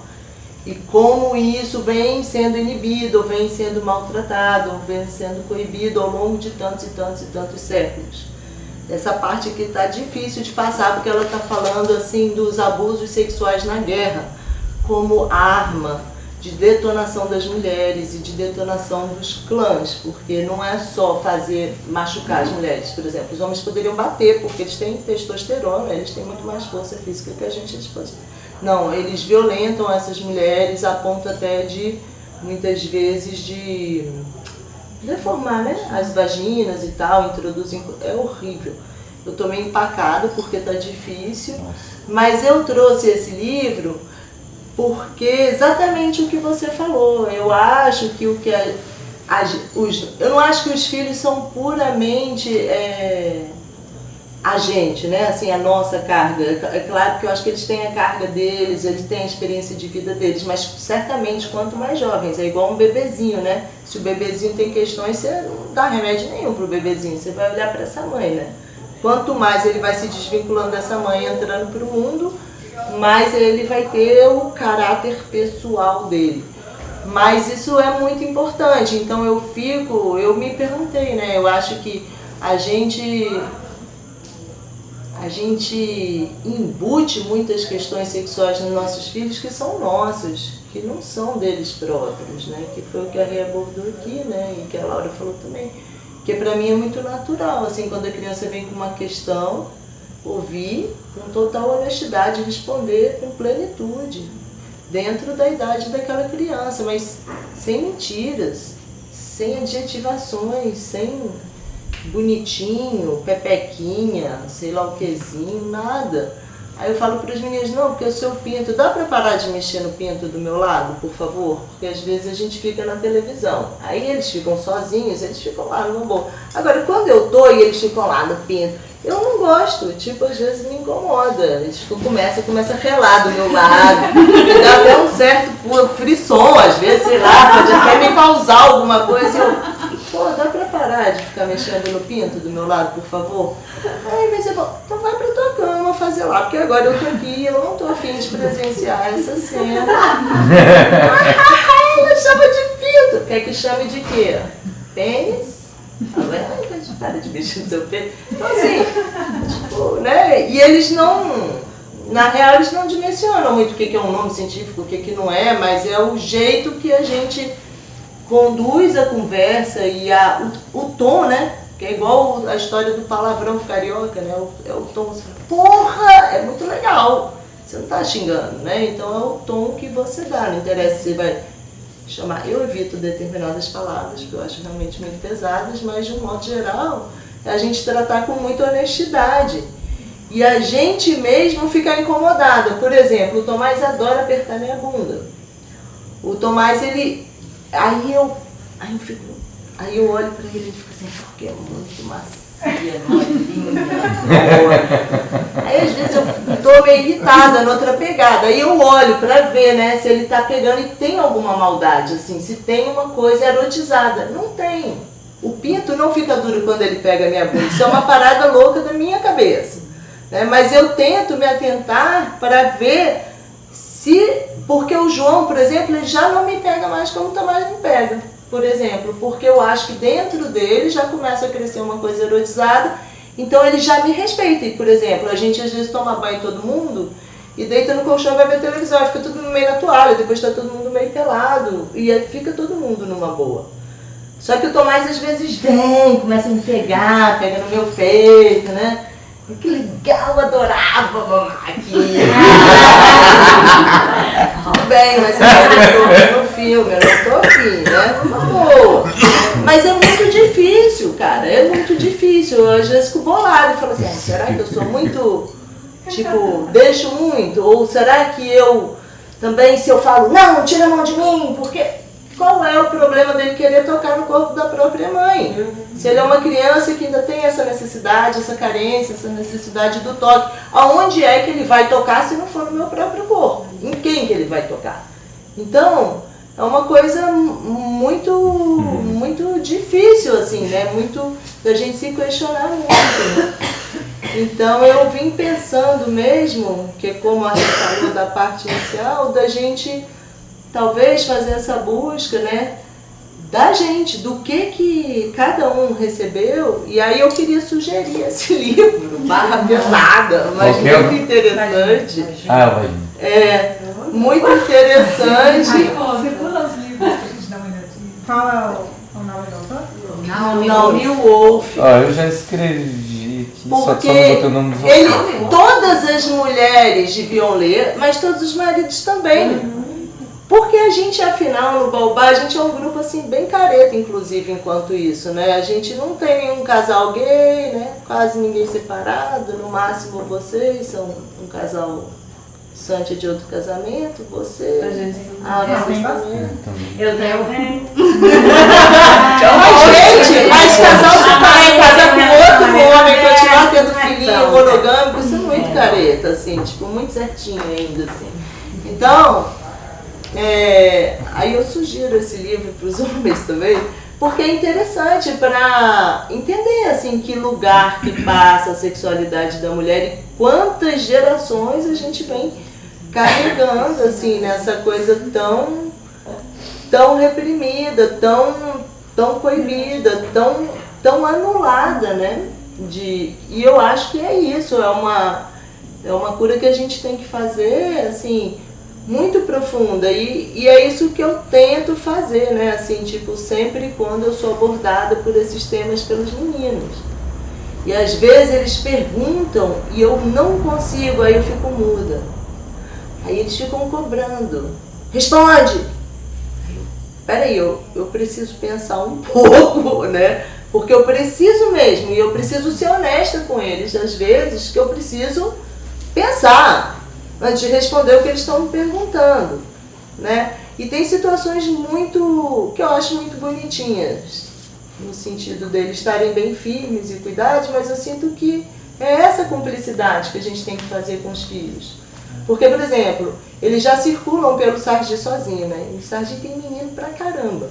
E um monte de menino local, que leva porrada, que tem casas muito pequenas, então não sei o que eles são submetidos a verem, né? E ouvirem, enfim, né? E viverem, né? Então, aí outro dia chega o João e o Tomás, eles me pedem uma conversa que eu devia conversar com o menino tal lá do Sargi, entendeu? Porque ele estava falando muito grosseiramente sobre sexo. E ele estava com isso muito forte dentro dele. E ele estava muito agressivo. E ele falava umas coisas assim, chamava o peru de uns nomes horríveis, a xereca de outros nomes horríveis, e não sei o quê. E que eles queriam levar o menino lá em casa para conversar com o menino, entendeu? Então... Legal, Acho que eu fiquei sabendo essa história. Então é bem bonitinho, assim, de sentir que tem essa abertura, que eles se sentem seguros em casa, sentem que tem esse espaço de conversa. E eu não estou falando isso porque eu não acho que eu sou exemplo para ninguém, nem quero ser, nem devo ser, mas assim, só para a gente parar um pouco para pensar nas nossas atitudes, em vez da gente ficar querendo receber tantas receitas prontas. Como eu respondo tal coisa, como eu abordo tal coisa, né? De só se colocar no lugar da criança e tentar... O que eu gostaria de ouvir que eu não ouvi? o que eu gostaria que tivessem feito por mim que eu não recebi? O que faltou? O que eu tive demais? Ou, né? E eu não sei, eu acho que esse é um melhor exercício, é sempre a gente se colocar no lugar do outro, assim, seja para qualquer coisa, né? Numa conversa, numa relação com os filhos, né? Numa relação quando eu cuido de uma mãe com um bebê, né? Da mãe se colocar no lugar do bebê, ou da criança de 1 ano que só recebe um monte de não faz isso, não faz aquilo, não. Aí eu acho que eu iria ficar extremamente deprimida se eu recebesse a quantidade de não que a maioria das crianças pequenas recebem, né?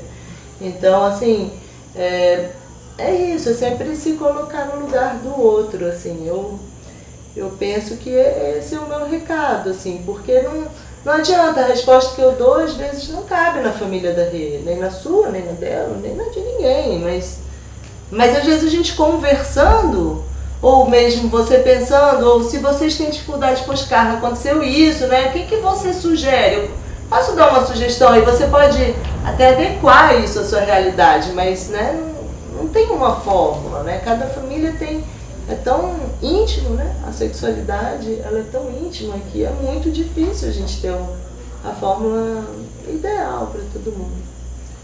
Eu agradeço, assim, o convite, eu acho que eu também falei já nos outros 2 fóruns, assim, bastante, né?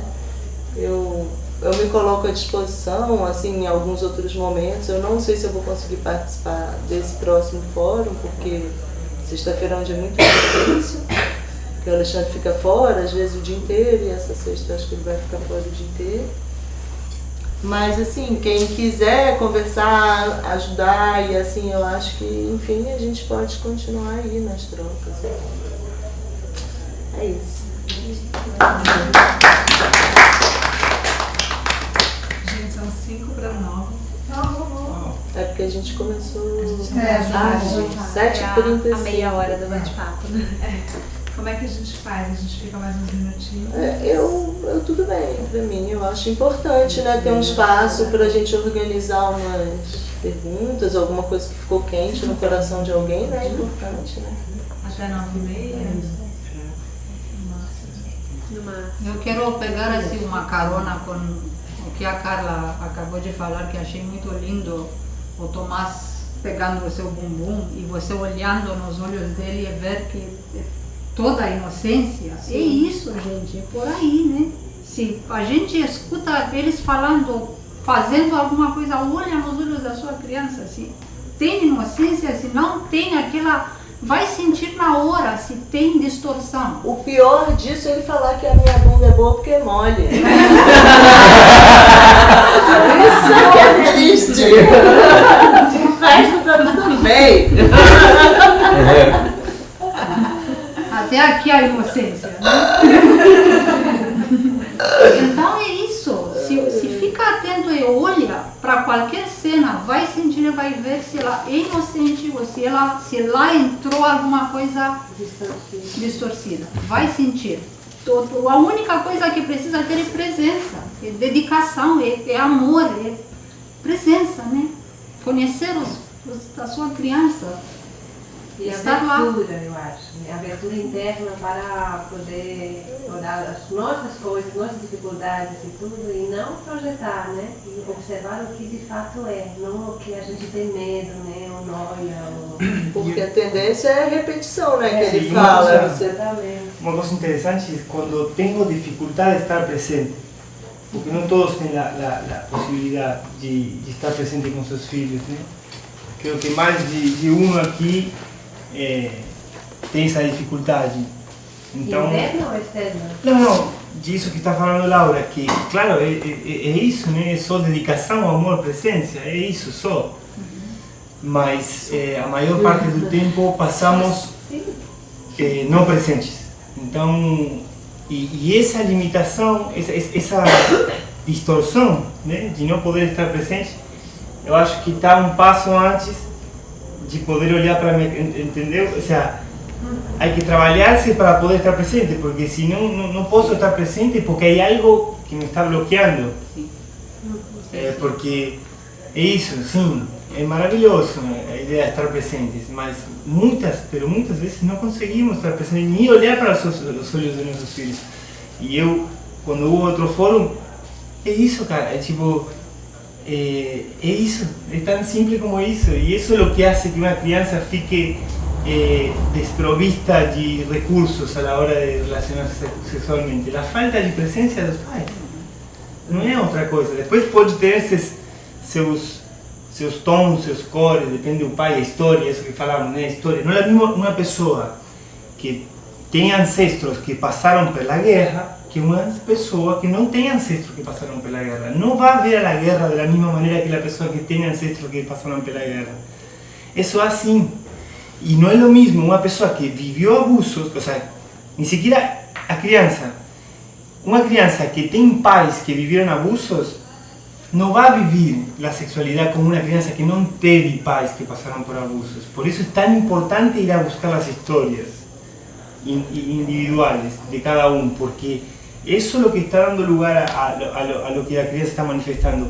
E está dando lugar a minha falta de presença, porque minha falta de presença é não quero olhar isso porque isso tem dor. Eu tenho dor dentro, então não posso estar presente vendo que meu filho está haciendo algo inadequado, ou, né? Então, aí é o passo anterior que eu acho importante, porque se não posso estar presente é porque há algo aí que eu não quero ver. Não quero ver, pero porque não porque seja mala pessoa, porque meu inconsciente me diz, não mires aí, não olhes para aí porque há dor. Você vai olhar para aí e vai sentir dor. E dentro dessa linha de estudo que você caminha, porque quando a criança fica manifestando, ela está querendo mostrar pra gente algo que precisa ser visto, né? O padrão está ali no subconsciente, no inconsciente.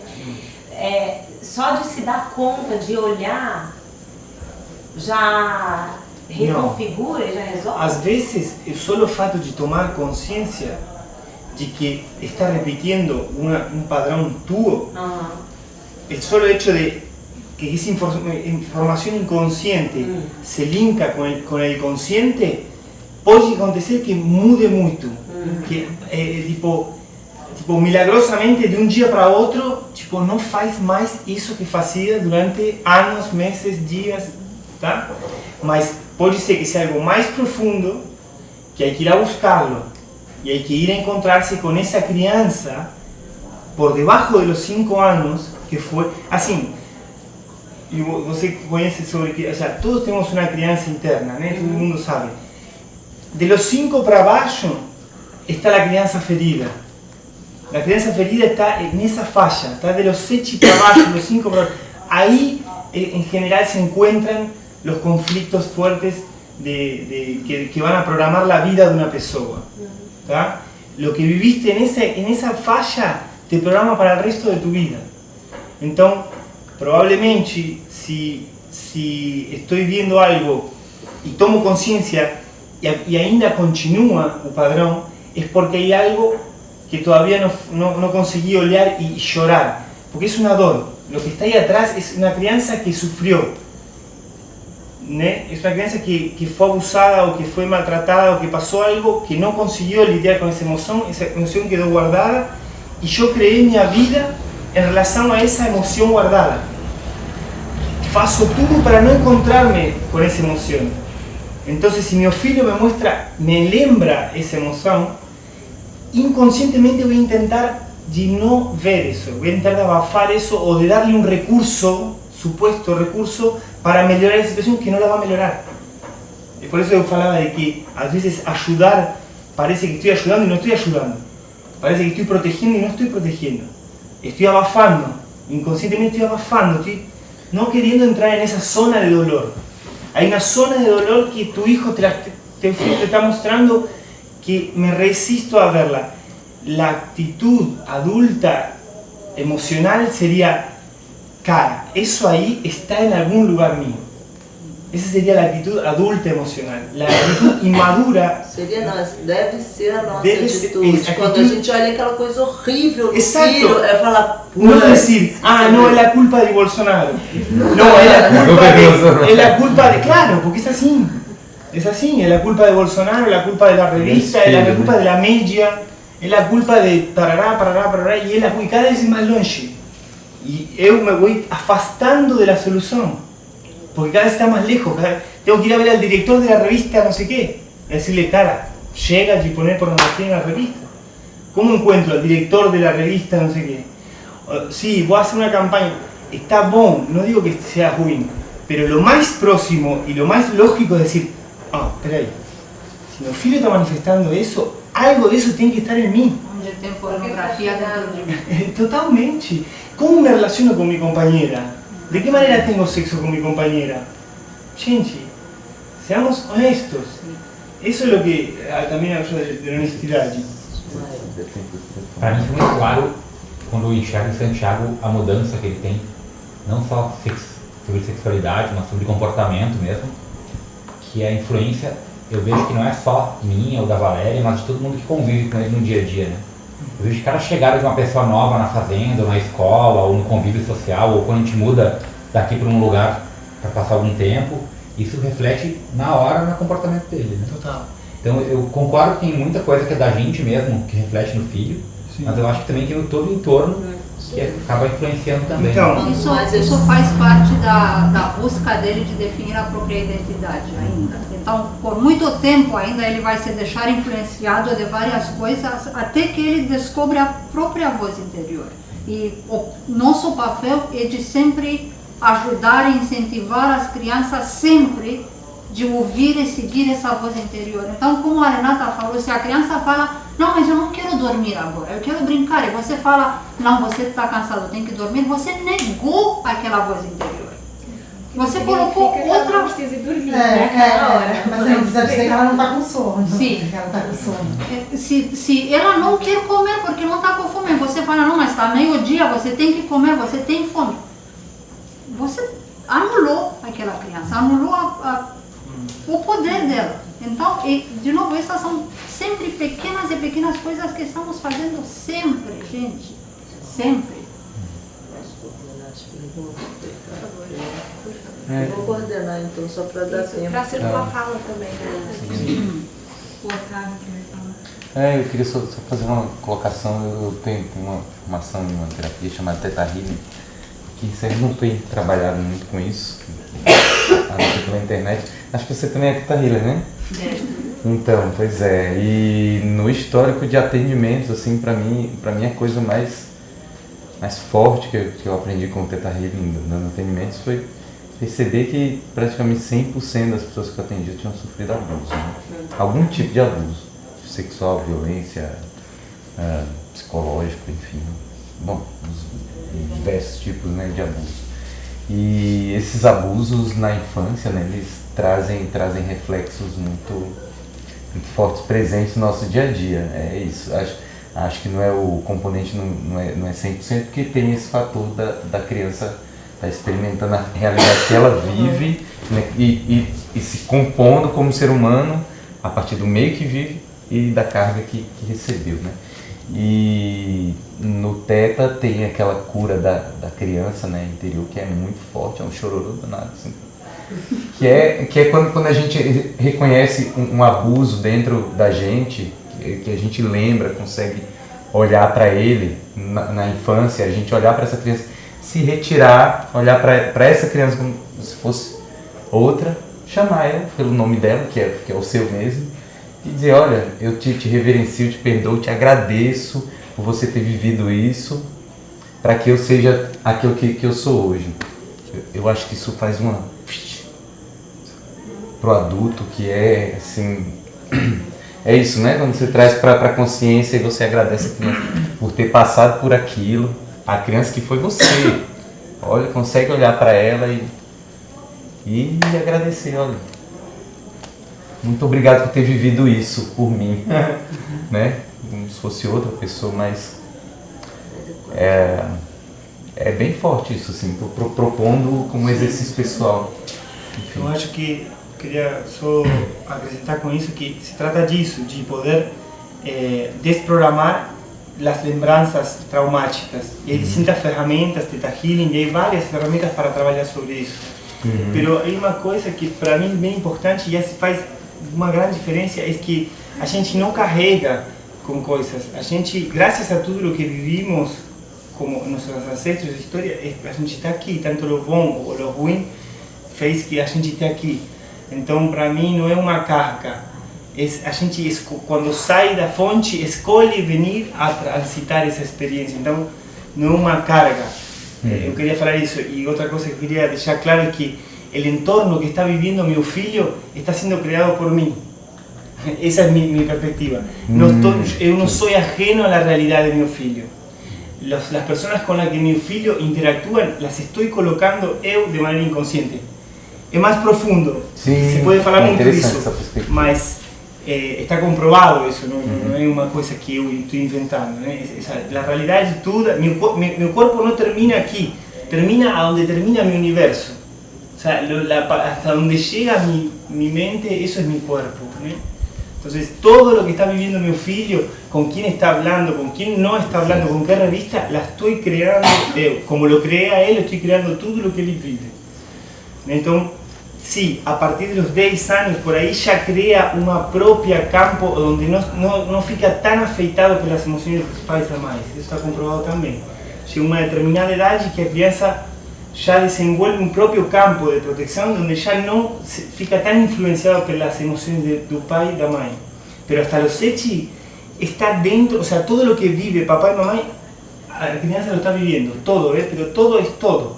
Lo que pienso, boberas assim, tipo, fico pensando em qualquer tonteria, ou enojado com Bolsonaro, ou, né? Y emitiendo raiva, esa raiva la está pegando meu filho. Y con esto no es para sentirse culpable, sino responsable. Y me lo digo a mí, Desculpe. A gente tá aqui, acho que quase todo mundo quase de 7 para cima, né? Filhos. Estão todos de 7 para cima. Então, um monte de filho pequeno para além dos de 7. Tem os menores também. Tô sentindo assim que a gente tá falando de um monte de coisa bonita, linda, que é ótimo e que eu acho super verdadeiro, mas acho que assim tem o risco da gente escorregar aqui para um lugar de culpa, né? Da gente não ser a pessoa que já tá liberada de tudo e tá com a presença plena e a gente não tá na... E aí, na verdade, o prazer com que a gente vive a vida é o cerne do que é a sexualidade. Fudeu, né? Posso fazer nada agora. E aí que tá, assim, né? Porque o prazer tipo, a relação que a gente tem com o prazer, né? Como o nosso filho vê a gente desfrutando da vida, isso é sexualidade. Né? Então eu acho que dessa conversa aqui, se for pra esse lugar aí interno de cada um, de culpa, né? Por não ser, ainda não tá lá, não tá perfeito, não tá, a gente tá tirando desse lugar que a gente tem que nutrir, que é da alegria de estar com eles, de partilhar, de seguir nosso caminho, né? De alegria, né? Alegria, eu acho que isso deve ser a base da conversa, né? Traz, né? Outro dia me trouxe, passou o dia lá no Sargi, quando a Isa tava aí, encontrou uns meninos lá, né? O Nicolau voltou pra casa, a primeira coisa à noite que eu encontrei, ela me puxou na praça, falou, mãe, vem cá. Me contou um funk inteiro. Horrível, acho que ela não tava entendendo metade do que era aquilo. Com os olhinhos assim, brilhando, assim, meio sorrindo, e quis me mostrar aquilo, né? E ficou esperando pra eu falar, eu vi. E eu achei aquilo a maior graça do mundo, eu dei a maior risada daquilo, porque ela tava me trazendo aquilo como uma coisa engraçada. E era quando eu ela tava sentindo, era isso. Eu, nossa, Nara, você sabe que tem um monte de palavrão ainda lá. Tá, não fala com as crianças menores, né? Ela fala da vovó Márcia, hein? E tá, e a gente, né, mantém, é o jeito que eu consigo manter esse diálogo com eles, que é o meu jeito, que eu acho que é muito particular de cada família, mas eu acho que tem a ver com esse tema da sexualidade, é pelo prazer e pela alegria, assim, né? Então, quando eu trago alguma coisa, quando eles me trazem, a primeira coisa é conectar de onde eles estão trazendo isso, geralmente é com graça, é com essa vibe do cocô, hahaha, né? Às vezes vem daí de um lugar assim também. Quando eu consigo falar a partir desse lugar, eu sinto que tem um campo muito mais aberto para esse tema seguir.